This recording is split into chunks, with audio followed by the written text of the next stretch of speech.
กับ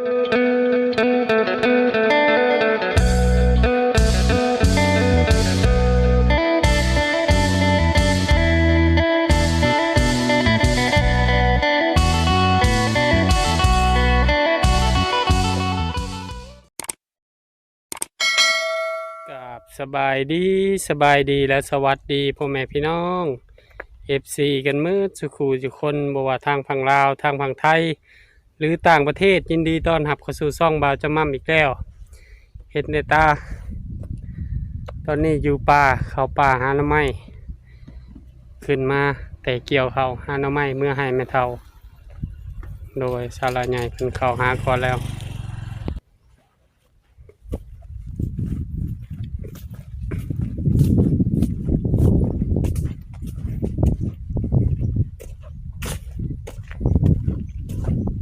เขาหาเมื่อจัก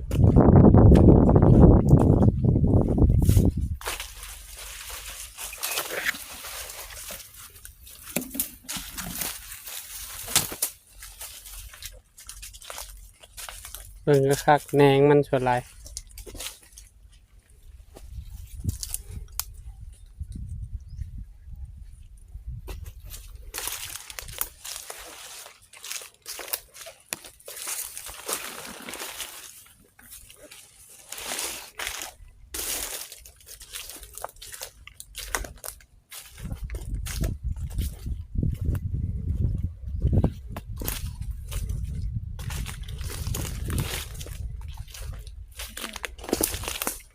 เขาหาบ่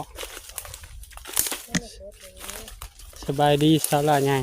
โดยสบายดีหาหน่อไม้มันไม่อีหันเขาตัวโน้เบิ่งคักๆได้เลยญาติใหม่ๆมันปก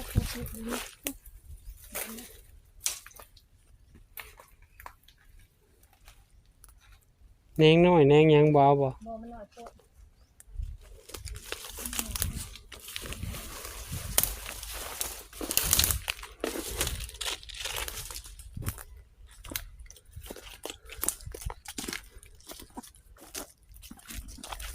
ออกข้างนอกเลยแล้วเข้าโตทางกลางเลย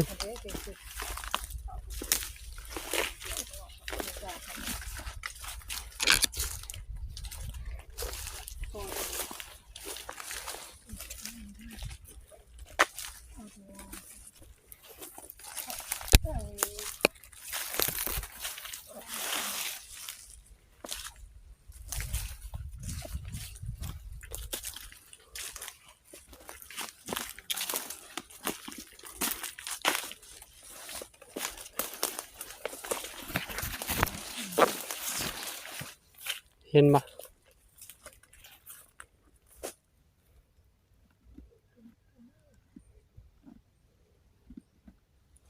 ก็คงเห็นเห็ดปวกนี่แหละ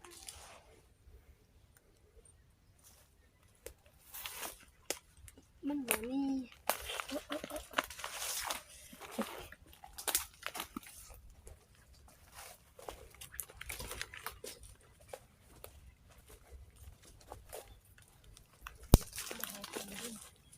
เขาหักเอาหรือเปล่า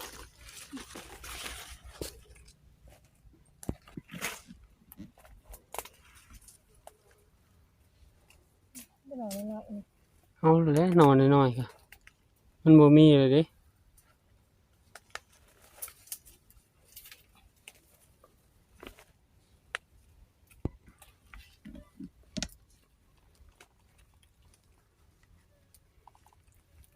แม่มึงต้องลุ่มน้ำยำพ่นกันมายังสุ่มอยู่ฝนตกใส่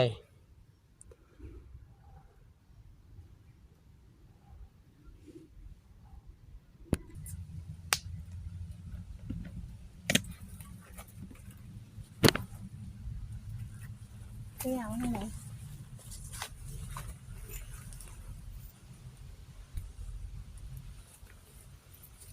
เน่าวะน่ะ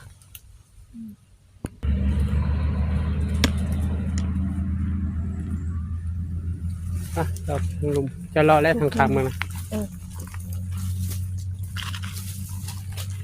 ตอนมันจะไปชุดหรือบ่บ่ชุดเลยบ่บ่ยัง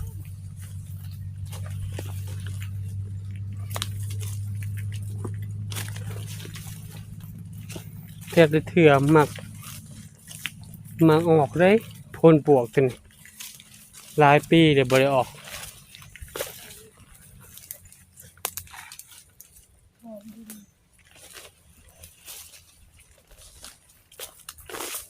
เจ้าว่าเบิดจะบ่ยามเฮ็ดปวกนี่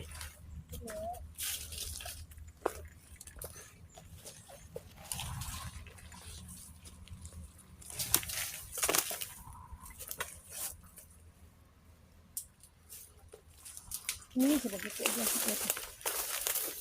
อันนี้เฮ็ดอะไร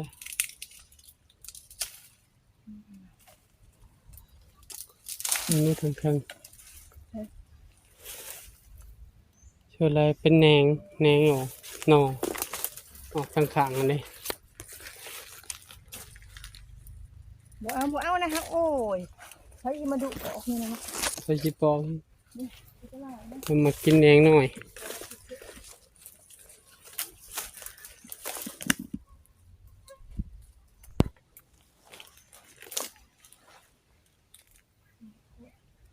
ยามมันก็มีเลยยามตัวเขาจูป่าเลยเฮ้ยมันขึ้นใหม่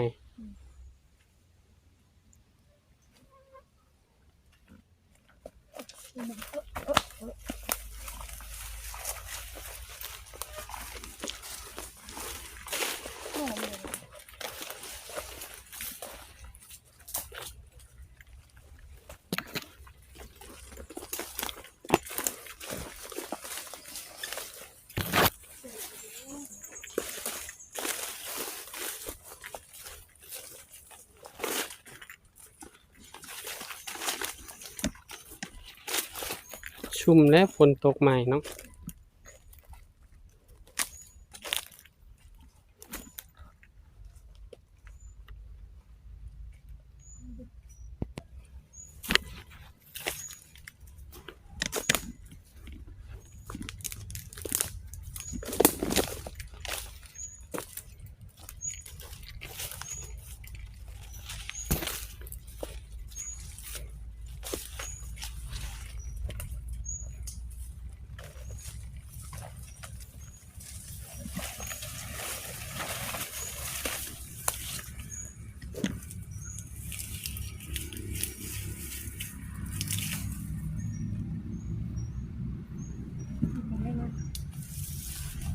ยุงลาย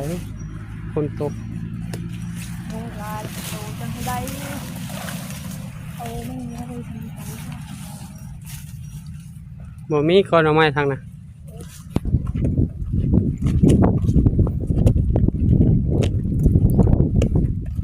ใช้ชาวละใหญ่ได้หลายปานใด บ่ได้ ได้น้อยหนึงเข้าหาแต่เช้าคนหาหลาย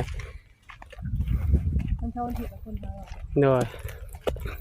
ฝากพ่อๆแม่ๆเป็นกำลังใจครอบครัวบ่าวจะมับเนี่ยเด้อขอบบุญขอบคุณพ่อๆแม่ๆที่ทุกท่านที่เบิ่งคลิปบ่าวจะมับแต่ต้นจนจบ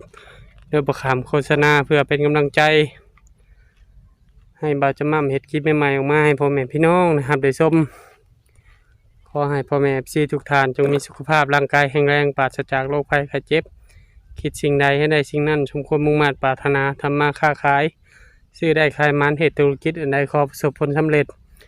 รวยๆแห่งปังเมื่อทุกทานมาฮอดนี้ฝากพ่อๆแม่ๆเป็นกำลังใจครอบครัวบ่าวจะมั่มเด้อ